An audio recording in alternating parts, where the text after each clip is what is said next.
What's going on, Player Profiler Nation? It is the Trade Gods on a new time. Tonight, Matty Kiwu, my Trade God brethren, is out of town, and we are filled in with two greats, two Wednesday night regulars, the Dynasty Roundtable hosts themselves, and plenty more. Seth Diewold and Matt Babich. How are you guys doing today? It's always a pleasure to be on the Trade Gods. The Dynasty trade table is alive and well. We wish Matty Kiwum could be here, but we're gonna make some sparks fly in his absence. Yeah, we're here to talk about 55 minutes of Bears talk. Like Aaron Rodgers is injured, the most selfish injury of all time. I just told you not to bring up Aaron Rodgers in the pre-show. Anyway, everybody's gonna oh, poor Aaron Rodgers now. Oh, poor Aaron Rodgers. But anyway, just another Jets fan. Oh my God, to be a Jets fan. I think it's bad to be a Bears fan, but gosh, that defense looked great. But anyway, we have many other topics to get into not related to Aaron Rodgers. So I will let Jason get into those topics. Yeah, I mean, we can do that. I will say it's looking like those Jets without Aaron Rodgers might be better than your Bears, Seth. We'll see how the rest of the season goes. Have you seen the QB school with JT O'Sullivan, or I think that's his name? It's pretty embarrassing. The Justin Fields sack. Lucas Van Ness, that sack in the red zone on second down. Ugh. It's like we didn't know what the play. It was like watching Pee Wee football is what it was like. So anyway, that's why Justin Fields scores his points, is he's playing Pee Wee football. But we've got some trades to talk about today. We had football actually happen, so values are changing. Values that we knew from this offseason are completely out of the window. Things are all over the place, so trades need to be broken down. And we're also going to be talking about if you should be buying or selling some of the better performers from this week. You see it in the title: Tyreek Hill, Michael Pittman, Garrett Wilson. Are they buys or sells? You'll have to stay through our trade analysis to find out. The first trade, fellas, is this one. It is sent in from NTabs on Twitter. And this Sunday, they traded time with the wife and kids away to enjoy football Sunday in a 7.8 billion team league. What's your first takeaway when you see this trade, Seth? This might be the best trade of all time, if I'm being honest. Because who needs time? We get enough time with the wife and kids. If you do my wife and I've just trained my wife that Sundays are meant for watching football, and she's into it now. I've got her into a couple of fantasy football leagues, so she's into it. So I'm lucky. I don't have any kids yet, but maybe someday. But yeah, this is this trade's a good, I don't know, how come these two things can't coincide with each other? Why can't you spend quality time? This is what you got to do. Okay, you just got to build these two things into one activity. All right, and just call it a 3-hour quality time with the fam. Yeah. Both teams maybe walk away happy here. I'm a dog. Oh, whoops! My wife's in the other room. Woo! All right, so I'll start our buy sell early. I'm selling Seth Diewold high while I can. Divorce papers could be inbound. So while that's in limbo, I'd sell while you can. Yeah. So poor choice of words there. I will be making up for it somehow. But anyway. Before I get Matt in trouble, let's go ahead and move on to the actual. I actually quickly do have a comment on this if I can. Yeah. That Seth did highlight the key, which is just get your significant other into fantasy football somehow. Spur the seed for a work league, because the moment they have something invested in it, it's over, and they're going to become just as obsessed as you most of the time. So that's I think the key to success. Team B just ran away with it in this trade. Yeah. Don't use the word trained though. Okay. Cause that's what I just got in trouble for. The word trained was a trigger. So we heard it very poor choice of words. So you just have to be careful, fellas. What can I say? Seth's Anyway. wife yelling, "Like I'm a dog," will forever be on Player Profiler radio airwaves. Yeah, man, she appears on a meeting one time, and now she's like, guess who knows? She might bust in here at any moment, like just be on live television here. But What special guest joining us? Our fourth analyzer is going to be Seth's wife for the next trade. We had Brian Robinson and Mike Williams sent away for Kenneth Walker. The person who sent in this trade did not provide any details about the scoring or anything. So just at face value here, which side are you taking, Matt? Just on face value, I'm going to take Kenneth Walker. Zach Charbonnet, nowhere near this offense in week 1. It's going to be a long time before he has a share in the offense that is cutting into Kenneth Walker. There's going to be a window before that point where Charbonnet becomes usable, talking the 30 to 35% opportunity share range. But that's nowhere near in sights for Charbonnet right now. So Kenneth Walker is just owning that backfield. Brian Robinson had, one of the most lifeless 13 fantasy points I've ever seen. That's what he does. He grosses his way to 13 to 15 fantasy points. And it's a struggle because there's no details about the league. I think there are situations where I would take potentially Brian Robinson and Mike Williams if I'm a contending team that's gotten, maybe hit with the injury bug but generally if I'm a competing team, I'm probably not super worried about Brian Robinson and Mike Williams getting into my lineup on a weekly basis if I am actually a competing team. So most times, 9 times out of 10, maybe I'm taking Kenneth Walker here. Yeah. Seth, what about you? Before the season, I would have said, why are you trading for Brian Robinson? But now it's like, well, I guess Antonio Gibson has been excommunicated from the offense again. Whatever. I don't understand why. Hopefully they just, I don't know, cut him or trade him at some point so he can be free on the Kansas City Chiefs or something like that. I don't. I think Kenneth Walker's the right answer here. As much as I don't like Brian Robinson, he's clearly going to be the lead running back for the Washington Commanders this year. And Mike Williams is going to have his weeks. I think I like it better in a best ball league, getting the Mike Williams side. But he's just one of those players in a managed league. I'm never quite sure when to play because he's, the outside receiver, although he did line up in the slot quite a bit this week, which was interesting. But yeah, I think I like the Kenneth Walker side for all the reasons that Matt touched on. But yeah, I think one of the real stories here is Antonio Gibson is probably not a thing this year, unfortunately. So I'm very sad. That's one of my more sad realizations after week 1, I think. Yeah, that was a tough takeaway for sure. You never want to see a running back fumble in a Ron Rivera backfield, especially one that was already on a short leash. And then, of course, to really put the nail in the coffin, Brian Robinson gets a damn receiving touchdown. Like, what's that about? Where did that come from? So, I mean, it's basically Brian Robinson's backfield. I'm sure Antonio Gibson's still going to get another few opportunities, but who really knows for sure? The real takeaway here for me is that Kenneth Walker is buyable right now for a very, very decent price. And it's really because he didn't do too much, but the usage was still pretty impressive.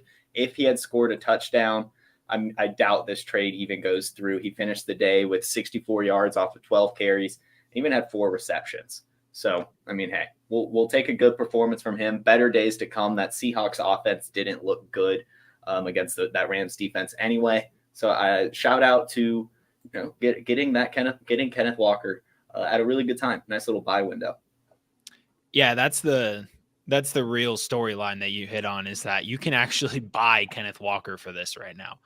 Mm-hmm. Yeah, his value somehow gone down from where it was in the season, which it went down when they drafted Zach Charbonnet, which did Zach Charbonnet really make an impact on Sunday either? No, he didn't. So, and now it's gone down again because initially the Seattle offense looks bad, but I still think the Seattle offense is going to be really good, and Kenneth Walker is going to have his fair share of weeks where he's a top 5 running back on the week. So I don't know. I think I think I really like the Kenneth Walker side. I think this is a nice little buy window for this year too. I think because I think Kenneth Walker is going to be really good. Yep, I'm with you 100%. Before we move on to the next trade, let's go ahead and hear about the Dynasty Dominator. Now, I know many of you are looking for a secret weapon for your Dynasty League, and I have it. It's called the Dynasty Dominator app. You go to the App Store, go to Google Play. It's right there. It's $5 to download, and then every year it's $5 to load the next incoming class of rookies. You can add Superflex, add tight end premium. It's incredible because it allows you to look up players. It allows you to vote on whether a player is a buy, hold, or sell, and then see the market sentiment on that player. And you can compare their lifetime value rating from PlayerProfiler to their Dynasty ADP at the FFPC, all in the price lookup tool. And beyond that, we have a trade analyzer, so you'll never lose another Dynasty trade again. And in our settings, you can set this is a win now team, this is a rebuilding team, and then we let you compare players. Look at their metrics side by side, prospect metrics, NFL metrics. It's all there. It's $5 in the App Store. There's some add-ons for Superflex and to buy the upcoming rookie class. Every year, you're going to spend $5 on this thing, and it's going to be well worth it.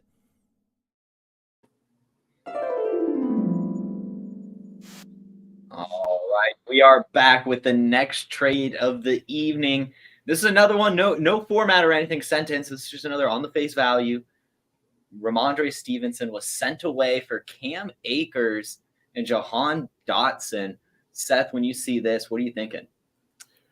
I'm wondering if this Cam Akers usage is like for real. It really seems like it because Kyron Williams looks like he's better and it looks like he's the lead dog. So I think Matt and I were on this. We were off Cam Akers at the beginning of the season for many of the reasons that we're seeing now. I mean, it really seemed like they were not super willing to commit to him last year, and now it's like, oh my God, we're seeing like they were looking for another option other than Cam Akers, and it looks like they might have found one in Kyron Williams. I do like Jahan Dotson quite a bit. I think this trade is one of the more peculiar trades I've ever seen. But I think I still do like the Rhamondre Stevenson side because you are getting the stud who's going to catch the passes in what is now a better offense that's run by a grown-up and Bill O'Brien. They scored a lot of points against a pretty good Eagles defense. So I think that's the side I like. But Matt, what do you think? Yeah, I mean, we were worried about Rhamondre Stevenson's usage with the signing of Ezekiel Elliott, and we saw some really positive usage from Rhamondre Stevenson. I think the split was pretty similar to what we were expecting, except for the fact that somehow Zeke got 7 catches. I think that was more a product of just him being on the field and some scramble check down plays. But, side note, that's just going to be the reality of the New England Patriots. So, Ezekiel Elliott, side note, could potentially be a buy just because his receiving floor is going to be higher than many people thought it would be. But still, we have a guy in Rhamondre Stevenson who got 6 targets last week amidst Ezekiel Elliott getting 7. And, the game script that we were seeing in Philadelphia, he's going to get the receiving volume. He's truthfully the only piece that moves the needle for me. Mm-hmm. And I love Dotson, but the production is too replaceable. Either you already have those spots filled on your dynasty team. You're more than likely needing a Rhamondre Stevenson more than you're needing a wide receiver 2 with upside. There's a lot of those out there, and there's a lot of those every single year in the draft class. We're entering 2024, a year with a very strong receiver class. We're going to see another 3+ first-round receivers, and we're going to see some second-round, third-round receivers that have immediate value because the class is just simply too stacked for everybody to go in round 1. And because of this, Dotson's future value just it gets harder and harder to increase and break the mold when you have these studs coming in year after year after year. RB, it's a little bit easier to have some longer term value. I think Rhamondre Stevenson is re-signed by the Patriots in a non-Bill Belichickian move, and And yeah, Rhamondre Stevenson pretty easily for me here. Yeah, I'm also on the Rhamondre side, and you hit on a great thing. It's that how replaceable wide receivers are in terms of value. I mean, you can take a lot of those guys at the top of the second tier, like Jahan Dotson, get someone at the bottom of the tier or maybe at the top of the third tier and get something else on top, and you'll probably end up being just as happy week in, week out, and you've gotten a nice little piece as well. So because of that, and just the fact that Rhamondre Stevenson got a ton of usage last week, 73% of snaps. Ezekiel Elliott fumbled, still had 12 carries, still had the 6 receptions. It was good. It was a really, really good game, 89 total yards, and it's only going to really get better from there. They were playing against a tough Eagles defense. The offense looked great in general. I think it's going to get better. And so, yeah, I'm taking the Rhamondre Stevenson side as well. And Seth, I mean, you talked about Cam Akers' usage. It was 35% of snaps. He had 22 carries for 29 yards. Just absolutely terrible, terrible production. If he didn't get that touchdown, I mean, he would be dropped everywhere. So, I mean, you guys called it all off season. I mean, yeah, you've got to move on from him where you can. Congratulations on doing that and getting Rhamondre Stevenson. Shall we move on to the next trade, fellas? Let's do it. Next trade is in a 12-team full PPR start 10. David Montgomery and Dalton Kincaid was sent for Zay Flowers and DJ Moore. Seth, you can kick us off here. I am the biggest David Montgomery fan in the entire world, which, by the way, after week 1, that's looking pretty good as far as usage goes. I know if Montgomery wasn't as efficient as we would like him to be, but he got a lot of those carries in between the 20s and in the red zone, so that's going to be good. But Zay Flowers and DJ Moore. I know DJ Moore and the Bears offense looked pretty inept. He only had 2 catches for 22 yards, if I remember right.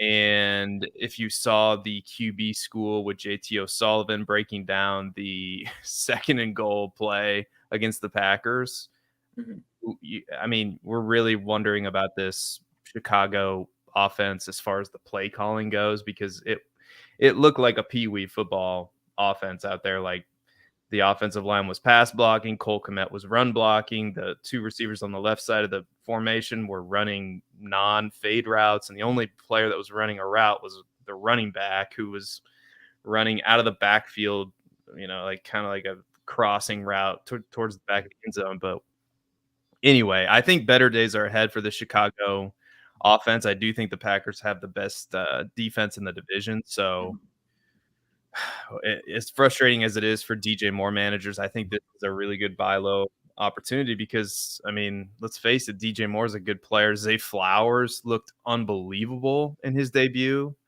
And while I do like Dalton Kincaid, I wish I knew if this was a tight end premium. I'll assume no, just because we don't have details. Dalton Kincaid's value is and Montgomery's value is way lower than the DJ Moore, Zay Flowers side. So if I had to guess, this is probably a team that needed a running back and a tight end, and they were going to overpay to get that. But I'm usually not a fan of overpaying for anything. But if I'm going to overpay for something, it's going to be like a quarterback in a super flex league or something like that if I really need one, which I did do in this offseason. But I won't revisit that trade that got me a lot of clout or negativity on social media. But anyway, that's neither here nor there. But I do like the Zay Flowers, DJ Moore side of the trade. Matt, what do you think? Yeah, so I think it's without question B here. There's better days ahead for DJ Moore, albeit we do have to reassess.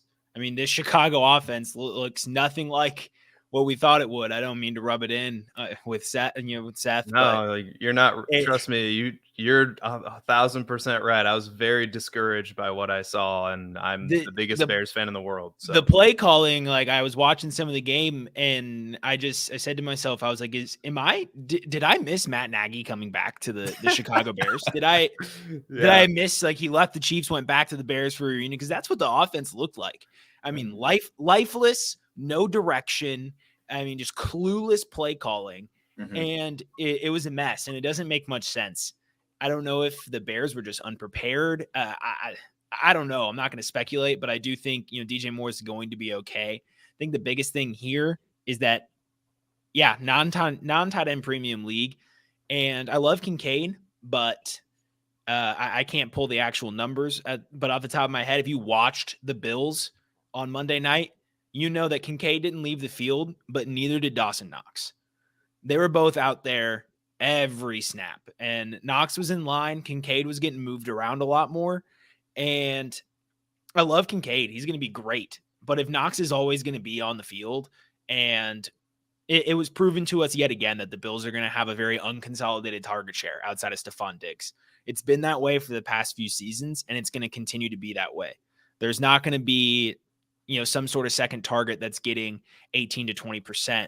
It's going to be 16s, across the board, and Kincaid's going to struggle probably to get to 16, 18%. We're week to week, you're going to have guys like Hunter Henry that have the same upside.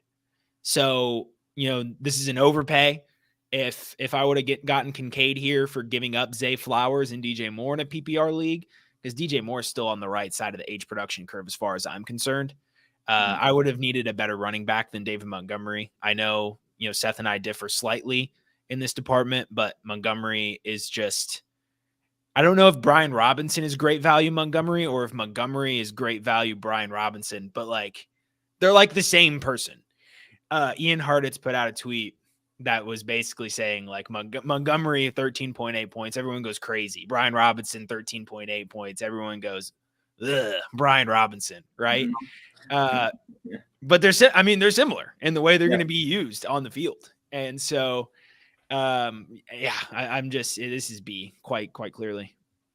Yeah, no, it's definitely B. I will say, Seth, all of your hyping up for David Montgomery, you never mentioned the number switch to 5 and how cool he looked in that brand new number. I will say that I wish I had been ahead of the curve on the number switch there, because he looked good. But in terms of the actual production, it was pretty good. Good game by him. Good game by Kincaid.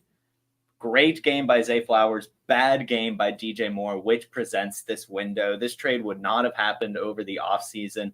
No doubt in my mind. So this is a good time to get in on DJ Moore. I agree with you guys.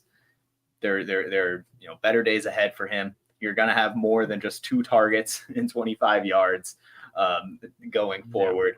I will say I'm expecting a bit of a slowdown with Zay Flowers. You have Mark Andrews coming back, and Odell Beckham was locked up a pretty decent bit by Derek Stingley. So Zay Flowers was kind of the guy just getting open. I think that, he's definitely not going to have as many targets as he did. It was 10 targets, 9 receptions. So I'm expecting that to go down a little bit, but still, he looked fantastic. Do still think he's a good, good person to roster.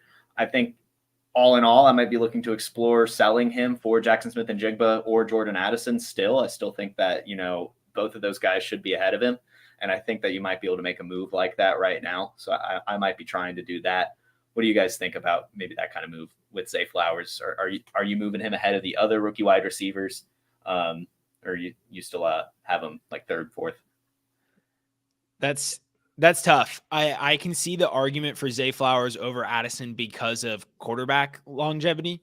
We don't know who Addison's going to be tied to. We don't know what this passing offense is going to look like.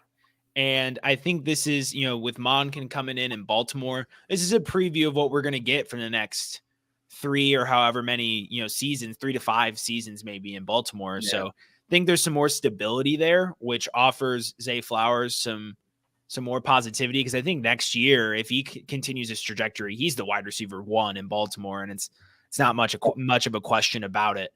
And so if we have a guy who's going to lead the receiver core in targets, maybe finish a close second compared to Mark Andrews, Jordan Addison is never going to be the number 1 as long as Justin Jefferson is there.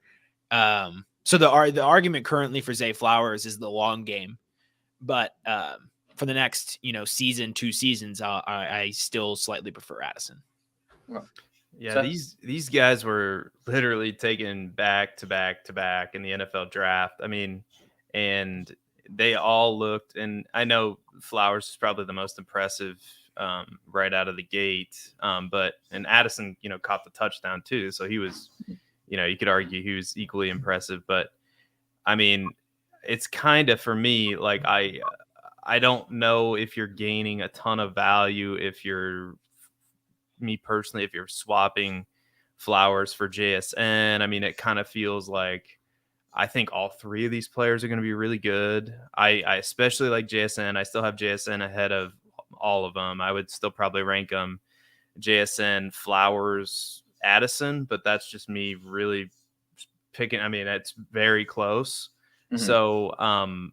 So yeah, I do think all three of those players are players you're going to want in Dynasty for a very long time. So if there's a way that you can still buy high on Zay Flowers, I am very much interested in doing that. But especially with like a trade like this, like I don't think trades like this are very it's going to be hard to do a trade like this.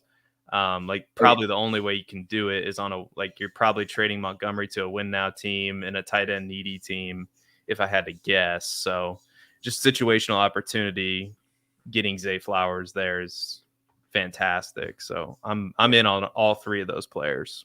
Cool.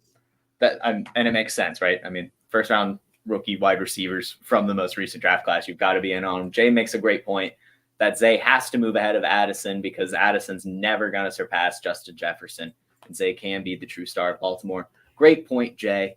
And we'll see how it develops the rest of the season. Football's here. We're excited.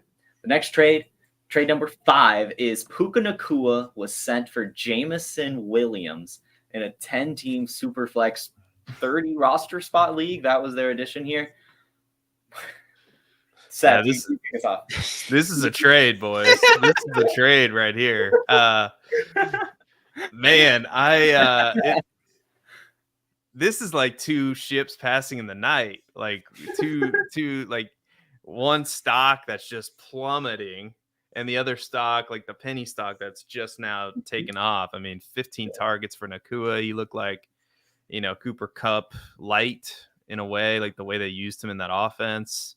I know he's people's number one waiver wire ad, and he should be. And he was still sitting out there in some of my dynasty leagues, and I tried to get him. I'd have to check just to make sure those, to see if I got him later on. I hope I did, but man, it like everything in my gut tells me that, wow, what a great steal on getting the upside with Jameson Williams. Cause I still am a Jameson Williams believer, despite him getting suspended and potentially being a knucklehead. And I don't know, but the talent I think is there. They've invested so much in him in Detroit in an offense that we're really going to like. And Nacua, like when Kupp comes back in 4 to 5, 6 weeks, we're really not sure what his usage is going to be like when that happens. It's probably going to be significantly down, but he did look really good. It's just for me, I'll take the Williams side just because I need to see a little bit more from Nacua,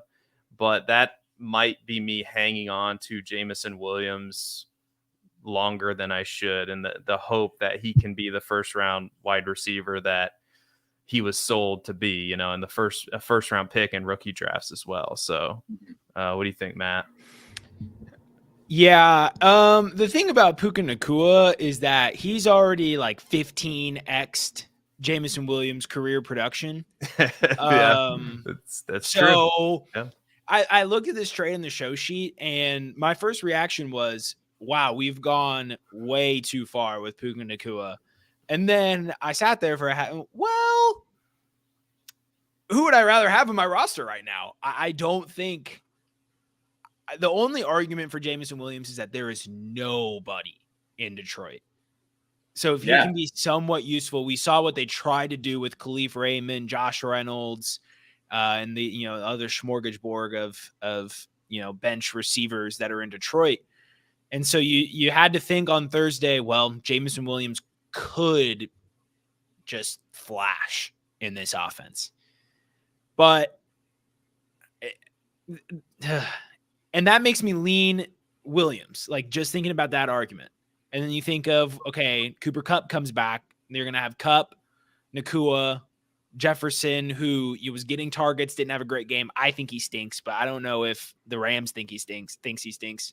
And then Tutu Atwell, who I think showed some serious improvement and honestly a little scary for the rest of the season. Like Tutu Atwell could be involved. Mm-hmm. And, when Kupp comes back, what's Nakua's target share going to look like? So it's a toss up. I can hear out the argument for either side. If, this is in my inbox and I am a guy who just picked up Puka Nacua on waivers, I'm shipping him out for Jameson Williams just because, if I don't need him, if I'm a youthful building team, I'm going to take a shot on the upside of Jameson Williams. If I'm on the other side, I'm a win now team and I'm like, I can't keep Jameson Williams in my bench any longer. I'll throw out a feeler. I would do this for Puka Nacua. So I truly see this as an even trade right now in Dynasty. And I think it says more about where I think Jameson Williams, I feel like I've said Jamal Williams at some point, but where Jameson Williams is at in his Dynasty value right now than it is where Puka Nacua is. Yeah, I don't know. I think it's a little bit ridiculous. I'm not going to lie. I am a Jameson Williams guy, but it's just 1 week of production. I know it was really good. I am a bit sold on him. I saw an interview from him just talking about like just breaking down coverage and what he needs to do in a route and the timing of it and like making sure he's spacing himself away where Matthew Stafford's passing lane isn't interfering with the defender he's about to run in between. So he's clearly learning a lot from Cooper Kupp, which is a great thing. But like you said, I think Tutu Atwell had the same amount of yardage as Puka Nacua. When Cooper Kupp returns, Tutu Atwell's still going to be out there being a field stretcher. Van Jefferson's still going to get his. Cooper Kupp's still going to get his. Tyler Higbee's still going to get his. And Puka Nacua will still get some as well. But it's already an offense that's probably not going to score north of 30 points again, at least not very frequently. And you've got to latch on to Jameson Williams for me. He's a guy I've been buying all offseason. Unfortunately, before the suspension as well, I was paying a lot for him. I just believe so much in that prospect profile. 1,500 yards at Alabama, 14 touchdowns, plenty of special teams production as well. A guy who was doing it all over the field, was highly touted as the number one prospect going in. I mean, you've got to just at least try on Jameson Williams. And you hinted at it on Thursday night, the Lions offense was dying for a Jameson Williams type player to be out there. That role is clearly available, and it's a great offense. It's a great offense, and Jameson Williams is going to explode. I really do think he will. And so that's just a fantastic move to make. I do want to say something that occurred to me as you were talking, Jason. I remember the narratives coming into the season where, the Rams offensive line is no good. It's a top heavy team, like how long is Matthew Stafford going to last? And now the narrative has completely changed. And now everybody's like, is Matthew Stafford going to win the MVP? Is Puka Nacua going to, be a top 20 dynasty wide receiver? Like these are inevitable truths that we cannot deny now, it's crazy. Like the Rams are still bad. Yeah. The Rams are still bad. The Seahawks played one of the worst games I've seen from them in their last 18 games, and they lost two starting tackles. Yeah. Well, and I remember this guy. I remember Jim Tomsula. He was the coach for the 49ers. And I remember he had his resume on, like, they posted his resume. Like, Jim Tomsula used to be a janitor, a lumberjack, like all these things that he did before he was the coach of an actual NFL team, which is kind of amazing. It's him and Matt Patricia. Like Matt Patricia was a rocket scientist, and Al Michaels wouldn't shut up about how he's a rocket scientist, like a million times. But yeah, like I remember Jim Tomsula won his first game, like pretty handily, I'm pretty sure. And Chip Kelly too, if I had to remember. So week one is crazy. And the more I'm talking, the more I'm thinking about it, the Jameson Williams feels like a smash, even though everybody's in love with Puka Nacua right now. And for the short term, it might be the right answer, but for the long term, we played Dynasty for the entire season for these 2 to 3 year windows. I'll take the chance on Jameson Williams, especially considering I'm giving up somebody who was probably free like 2-3 weeks ago. Yeah, and just a cautionary tale. Kyle Phillips last season, a very, very similar story, commanded a ton of targets on that Titans offense. I'm just saying, not saying he will be Kyle Phillips, but I mean, all those outcomes are out there. Time to reset my days without being depressed thinking about Kyle Phillips' calendar. Thanks for bringing that up. Look, the man. Now you got me going. I like Kyle Phillips. I The do. man I'm just earned like saying. 12 targets week 1, had like a 50% route win rate. He was on like a Wan'Dale Robinson like kind of track, and then like also just got hurt. And then the same thing happened this offseason, just couldn't stay healthy. So I'm still a Kyle Phillips believer. He's just going to be one of those players that he's going to be battling through injuries. You know, maybe he has enough grit and talent to make it through to the NFL, but obviously the odds are not in his favor at this point. You're depressed. I don't even get to make fun of Aaron Rodgers all season long. I'd be like a jerk for doing that now. Like, because he's hurt. And anyway, I think that'd be a fun character development for you to test out. just go double down. Just double down. It's like, that's why you shouldn't have drafted Aaron Rodgers, because we all knew he was old and he was gonna get hurt. Like, I don't know. Real talk. Have you guys seen the tweet that went viral? This guy 2.5 hours before the game started tweeted, Aaron Rodgers is about to tear his ACL on a rainy turf at MetLife Stadium in 2.5 hours. Wow. Why do you even that's something like why do you even put that out all the time? Yeah, exactly. These are thoughts that you keep inside of your head. You can think it all you want, right? But you can't put it out into the world. Okay. And I'm actually mad that Aaron Rodgers is hurt now, because I don't get to be right. I don't get to be right, because now it's like, oh, he's just gonna come back next year with that fire in his belly, like Jonathan Gannon talking, like, like he's got that fire in him now, even more fire. But he's gonna, the problem is he's gonna have a tight 7:00 bedtime because he's 52 years old. Not gonna be able to grind the film, The next trade is a 10-team, 2-quarterback, full PPR league sent in from Tyler Football himself. And he sent away Garrett Wilson, next year's first-round pick, and Garrett Wilson for Travis Kelce, Keenan Allen, and a second-round pick. He did add a little bit more context. He has Patrick Mahomes.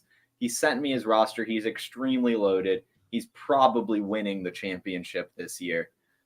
I think it's pretty easily in his favor, especially with all the context. But anything you'd like to add to it, Matt? Yeah, Keenan Allen. That's what I want to add to it. Everyone's looking at Travis Kelce, Garrett Wilson, and the 2024 first. Like, that's just human psychology. That's what captured your eye. But Keenan Allen is the real key here. Keenan Allen's going to finish higher than Garrett Wilson in terms of seasonal fantasy points per game this year. So if I'm a win now team, I value Keenan Allen over Garrett Wilson for my dynasty squad. So that's a dub there, just getting that to happen. So then, like, I look at this as Travis Kelce for Treylon Burks, a 2024 first, and then on the other side, a 2024 second. And that's that's easy for me when it's Travis freaking Kelce. So as a win now team, this is, just about as big of a steal. And here's the thing. It doesn't matter what the on paper value says. As the other person in this trade, the Burks Wilson 2024 first owner, you have a right to say, hell no, Tyler Football. I am not giving you a top 20, maybe top 15 wide receiver in Keenan Allen, a second, and Travis Kelce. I'm not going to assure you the championship. If you want to guarantee yourself a shot, you gotta pay up. And so there's, Tyler would probably just walk away. But if you're the loser on that side of the losing team, on that side of the trade, you got to make it harder on somebody to win their league than this. You got to try harder. 2 QBs, so the difference between that 2024 first and 2024 second is further deflated. So, this is a smash, and Keenan Allen, 9 targets, nearly doubled up the rest of the team for team high lead in targets. He's the alpha. I love this for Tyler Football. Massive dub. Oh yeah, these are the trades. Sometimes we forget, and it kind of drives me crazy. Sometimes we kind of forget that the point to all of this is, to win championships. And so, yes, you could look at this and go, oh my gosh, you give up Garrett Wilson, Treylon Burks, a receiver we really like, and your 2024 first to get an aging receiver in Keenan Allen, Kelce, who's, in 34 years old.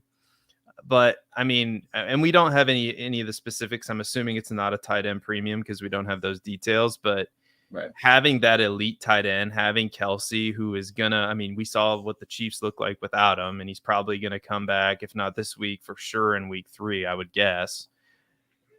On a championship roster, these are exactly the kinds of moves that you make to win a championship in a football league. Like if his roster was anywhere close to another team's roster, he is now clearly in the lead. Like he is now clearly the favorite to win the championship. And yeah, shit happens sometimes.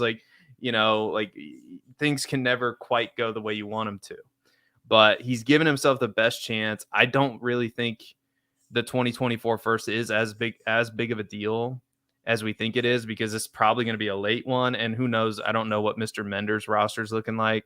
So that's basically a pick swap, of like maybe 5 to 6 picks, who knows? Yeah. And then you're just getting the best receiver on a really good offense in the Chargers, the best tight end in football. Like I said, these are the moves you make to win a championship. The value police might come after you, but it's okay. Let them, because you'll be holding the trophy in the end. Definitely. Yeah. Fantastic trade by him. We'll save the talk on Garrett Wilson when we talk about buying or selling him. I do just want to mention Treylon Burks a little bit, because I think he got an unfair shake for week 1. And I do think that, there will be better days ahead. Only 3 targets, only 18 yards, but he did have a carry, was out there for 90% of snaps. And Ryan Tannehill was just terrible. 16 of 34, didn't cross 200 yards, and threw 3 interceptions with no touchdowns.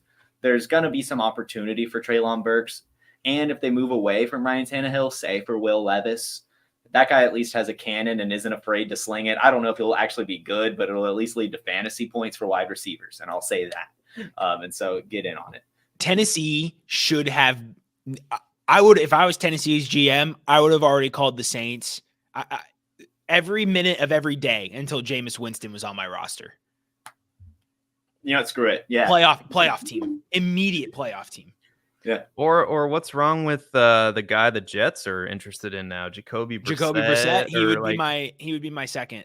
I personally, with my risk aversion with Tennessee's defense playing in their division, I would rather get a guy like Winston who's gonna chuck it. I think Burks, Hopkins, Chigokonkwo, that's enough for me to go vertical. And if we're supplanted by Derrick Henry in the run game and a really good defense, give me a guy who's just going to sling it. Maybe I love Brissett. Maybe Phillip Rivers is hanging out there somewhere too.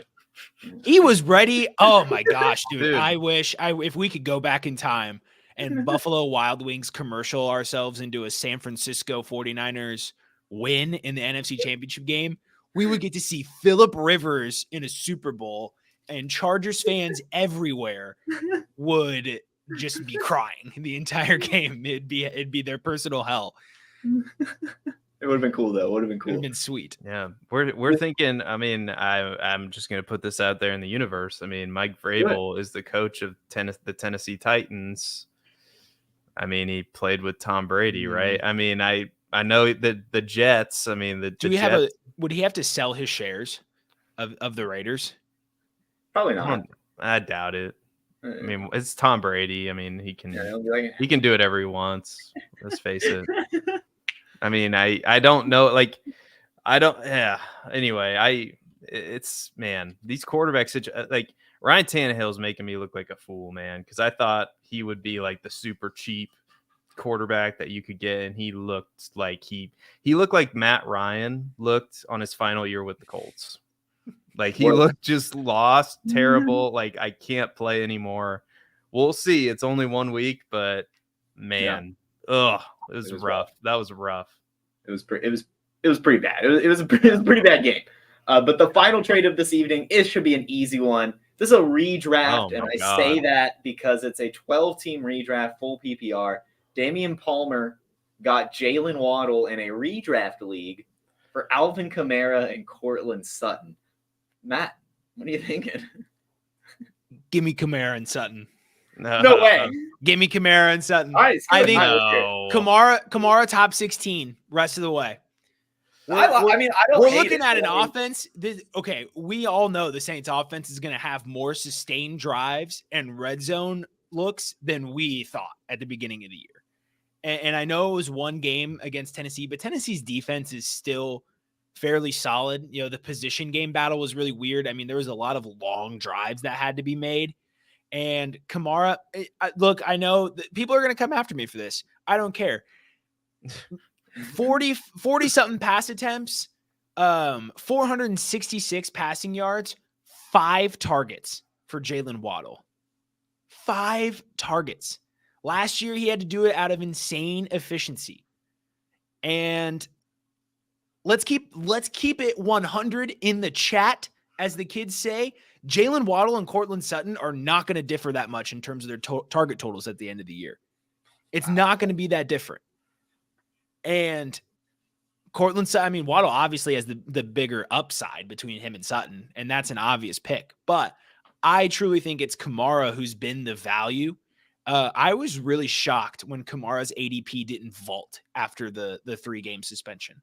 Because that's, I mean, first 3 games, anything could have happened before that.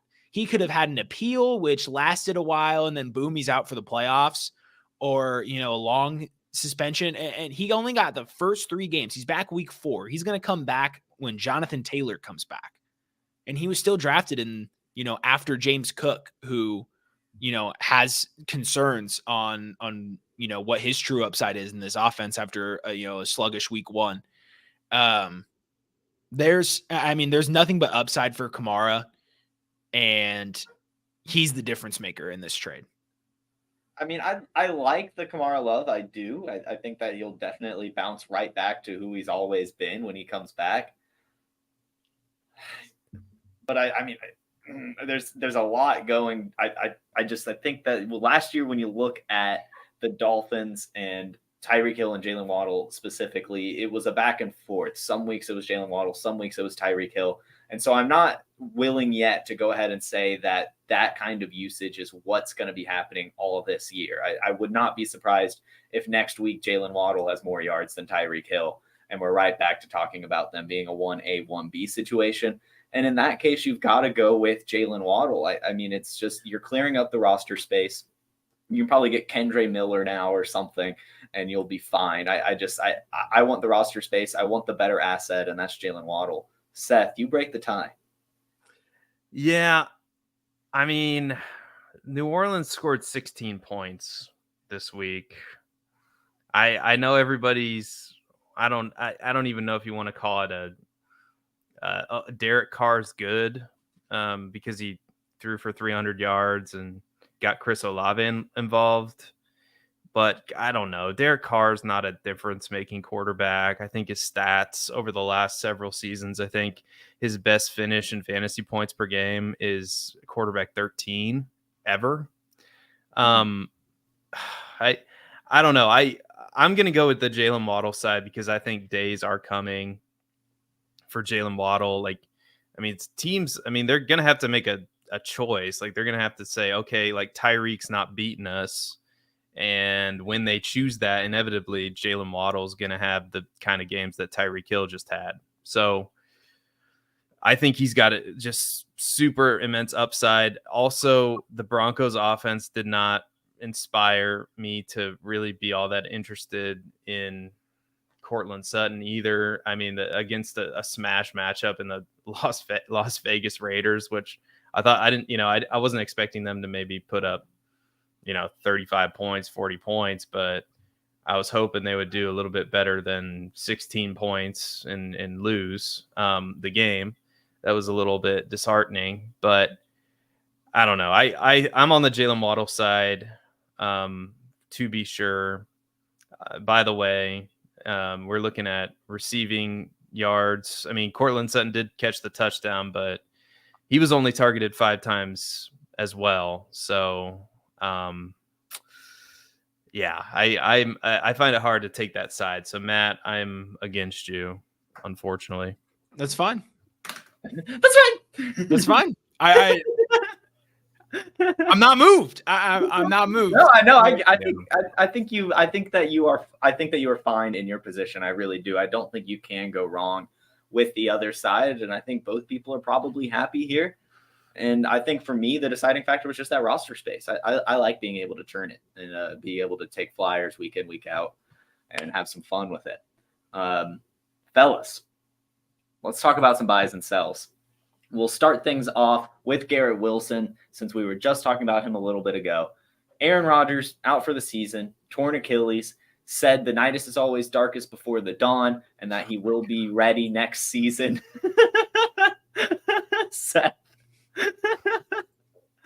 After 5 receptions off of 5 targets, taken for 34 yards and a touchdown, a fantastic touchdown grab, are you buying, selling? And I'll accept hold as an answer with Garrett Wilson. Yeah, I'm holding. That's truly where we're at right now. So, I mean, the good news with Garrett Wilson is that he is not tied to Zach Wilson long term. Yeah, that does present problems for his short-term value and where that's going to be. We talk a lot about, where players are ranked on Keep Trade Cut as an example of, some crowdsource information, but Garrett Wilson, we play a very fickle game. And so Garrett Wilson isn't going to be propped up on these, 13 to 15 point fantasy point performance ceilings for very long. It's not going to be long before he slips a little bit to dynasty receiver 5 or 6.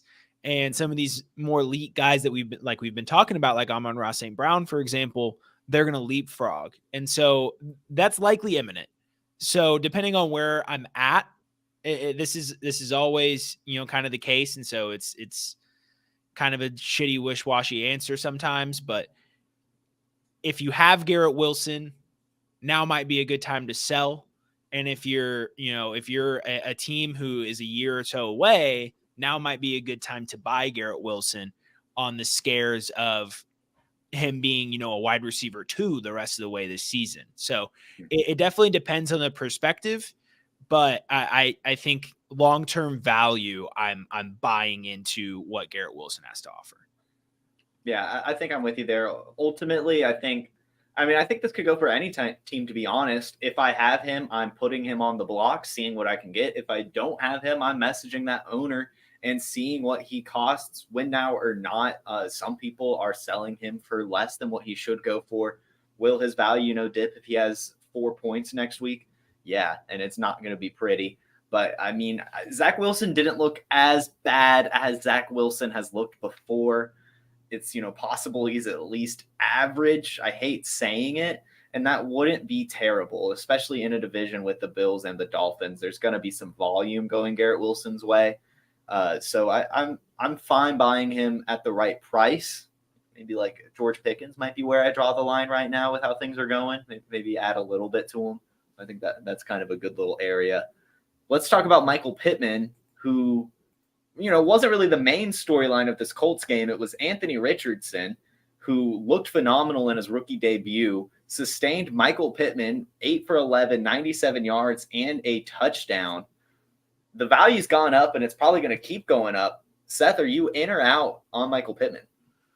Well, I want to touch on Garrett Wilson real quick. Okay. Because I think the Jets would absolutely do a disservice to their fans, to their team, if they do not do everything that they can possibly do to upgrade the quarterback position immediately. Like, I don't know if that means Jacoby Brissett. I don't know if that, I don't know how they would do it with the salary cap, but let's say Arizona wants to get off Kyler Murray early and he's healthy enough to play. This Jets defense is a Super Bowl caliber defense. It's great. It might be the best defense in the NFL. So to waste it on Zach Wilson, I know that they're all behind Zach Wilson, but Zach Wilson's a pretty terrible quarterback. And I've seen Bears teams with an amazing defense and a terrible quarterback. Those teams don't have a chance to win the Super Bowl. For that reason, I think that this Garrett Wilson buy window could potentially be very short.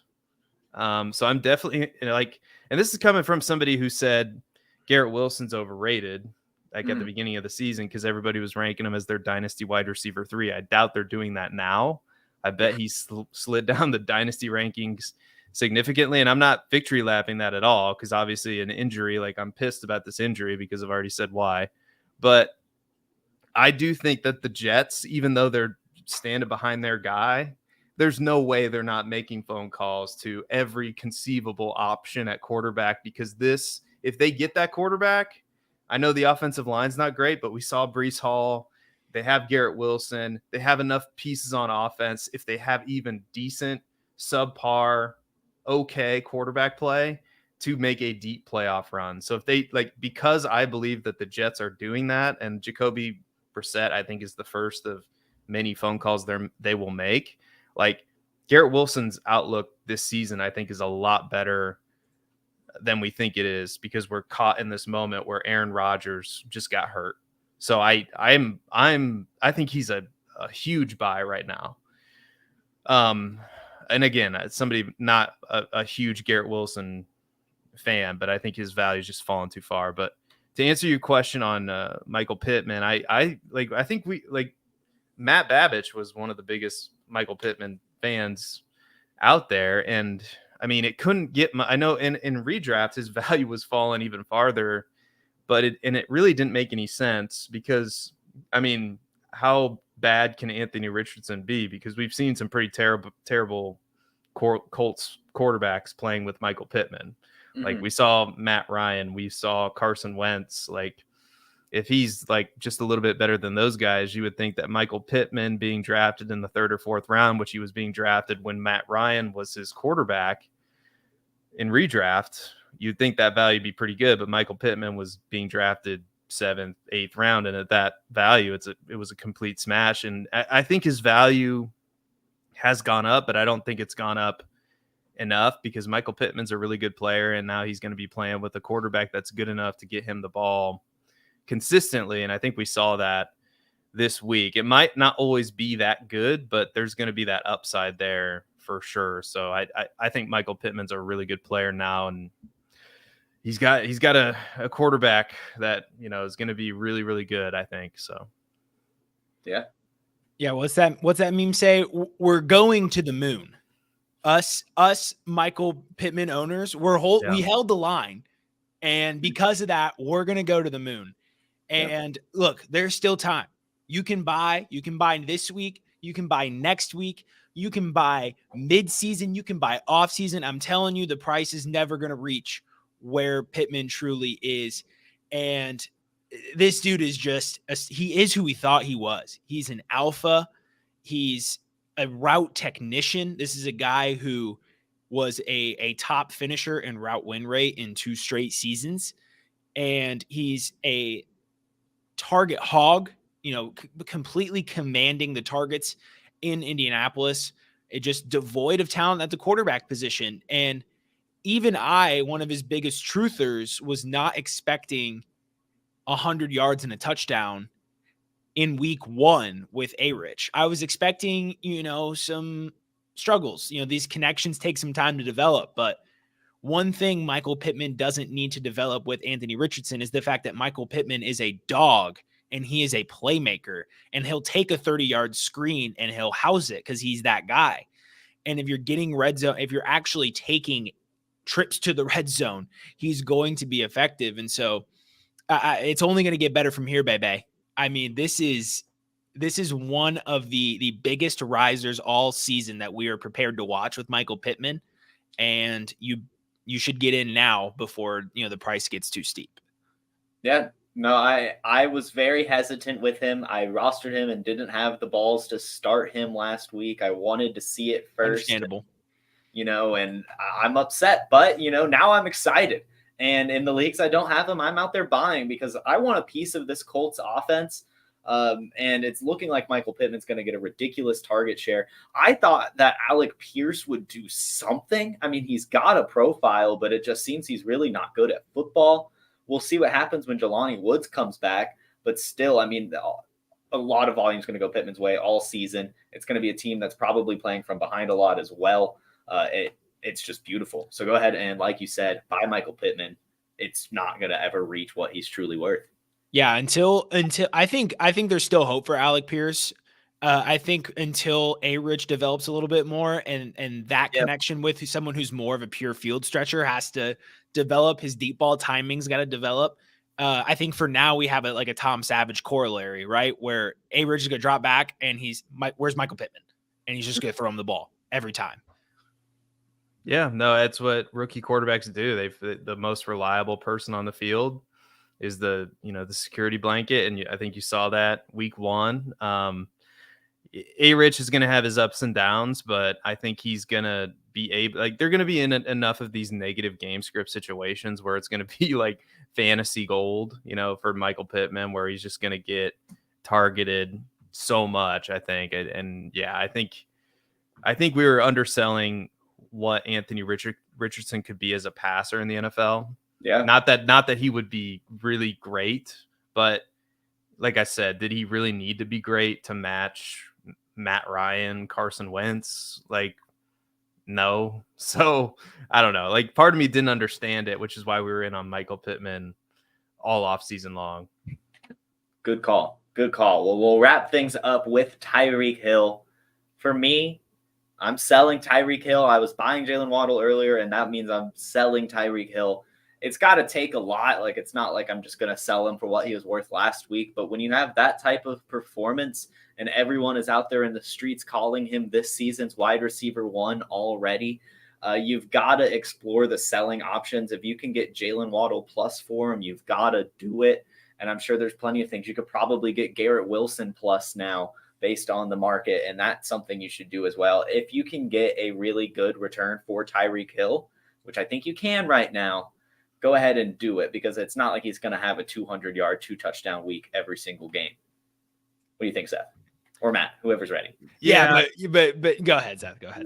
Yeah, man, this is tough. I mean, it's completely situation dependent, because unless you're getting at least I would say the equivalent of 3 first-round picks for a player like Tyreek Hill. I mean, that you're going to have to get the king's ransom, or you're going to have to get somebody to pay the iron price, as I like to say, from Game of Thrones. But I mean, it's situation team dependent. If you're a win now team and your roster's loaded, I mean, it makes no sense to trade him away. But if you're a real rebuilding team and Tyreek Hill just so happens to be on your roster, then yeah, I mean, you've got, and he said he's going to play 2 more years. I believe him when he says that. So yeah, now's the time to capitalize on that and trade him away. So I think it's completely situation team dependent, but I'm guessing if you have Tyreek Hill on your roster, likely you're not a rebuilding team, if I have to guess. So if I had to guess, we'd probably look up at the trade finder on playerprofiler.com, which you should be subscribed to us so you can have the trade finder. So you can look at different trades that people have actually made. I would guess that the activity on Tyreek Hill is probably really low because the price is just so damn high. And it's really hard to trade for a player like that unless you are a rebuilding team and you're trying to trade him away. So I don't know. Matt, what do you think? Yeah, my thoughts exactly pretty much there. So I tend to lean towards buy, but really only in the lens of winning right now. So if I'm not a team that's winning right now, literally this season, then I'm not pushing the chips in because the price is incredibly high right now. And you can get a lot of good capital if you're going to be, if your window is more in, the next 1 to 3 seasons and not this season. Because I think the receptions record that we kind of have been pushing on to Amon-Ra St. Brown for most of the offseason, I think that's potentially now Tyreek Hill's. He's obviously on pace for it. And, he says he wants to be the NFL's first 2,000-yard receiver. The usage certainly indicates, I know we've already talked about it's not going to be an every week thing. Obviously, he's not going to be at 15 targets, but 33% target share out of the gate is still incredibly enticing. And, for somebody who could break the receptions and yardage record this year, I'm willing to pay whatever it takes if I can win this year. Yeah, I think that's fair. I really don't have anything to add. I mean, it's going to be a great year for him. It ultimately comes down to what you can get, but you're not going to have many windows like, the week after such a great historic performance from a guy. Fellas, I'm going to give you a chance to go ahead and plug yourself. Seth, kick us off. Well, you can find me on Twitter at Seth_DIEWOLD or Diewold. Same name on YouTube. Go give me a subscribe there. We're going to have content all season long. And especially once we get into rookie season, I'm going to be like a madman, just diving into these rookies.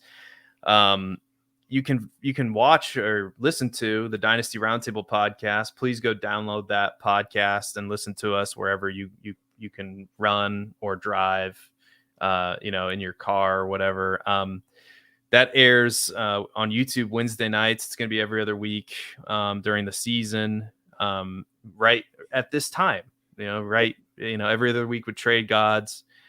So stay tuned to that for Matt Babich and myself talking Dynasty. And go check. I plug this every time. It's just like Bob Barker, RIP, with his cats. Get your cats spayed or neutered. He always said. This is my PSA or whatever. Go do yourself a favor and check out the article section on PlayerProfiler.com. We have a great in-season schedule for you. Anything you want to get better at fantasy football at, DFS, Dynasty, how to handle waivers. Theo just published his waiver wire column, which is really, really sharp. I mean, Theo's one of the better high-stakes players out there. We get input from all these other high-stakes players as well. So if you want to stay tapped in, if you want to give yourself your best chance at winning your leagues, you need to be following us wherever we go here on Player Profiler and subscribe to the channel right now, because why not? Just do that. Yeah. 30 minutes, you can get all of your waiver wire info every single week. You watch Waiver Wired, and while you're watching Waiver Wired, you read Theo's article, and then you look at the Instagram posts I can only assume Jason is putting together, where he goes position by position with fab guidance. So I literally did that last night. Watched Waiver Wired, read Theo's article, looked at that Instagram post. I mean, boom. Waiver's done for the week. It's that easy when it's Player Profiler. We have you covered in all different angles. You can find me on Twitter at Babich_Matt10. For those listening to the audio, that's BABICH_MATT10. I make it easy for you to find me. You could also find me on playerprofiler.com/articles every Friday. Is it still releasing on Friday? Or is it on Thursday? It's Friday. We'll see what happens this week. I mean, it's a little wonky this week. Fridays. Yeah, Fridays. Fridays. Hold on. I've got all this at noon, information. I believe. Or no, 6 p.m. 6 p.m. 6 p.m. No, hold on. You're supposed to turn this in Thursday, and then tomorrow morning at 7:30. Yeah. Yeah, and then we publish it first thing in the morning at.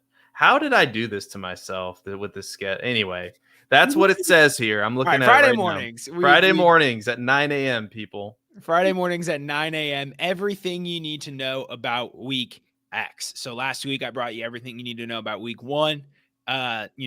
Hit on stuffing your DFS lineups with Chargers, Dolphins, Jaguars, Colts.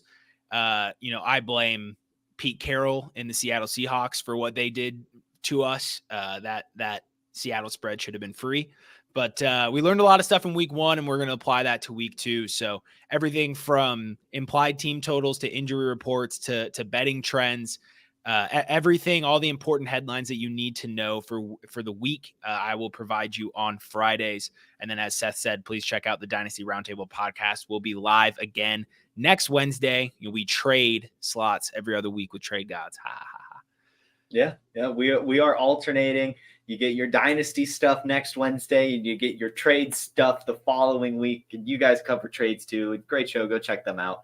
I guess if you need to check me out, I guess I plug myself, right? You can find me in the mornings, 10 a.m.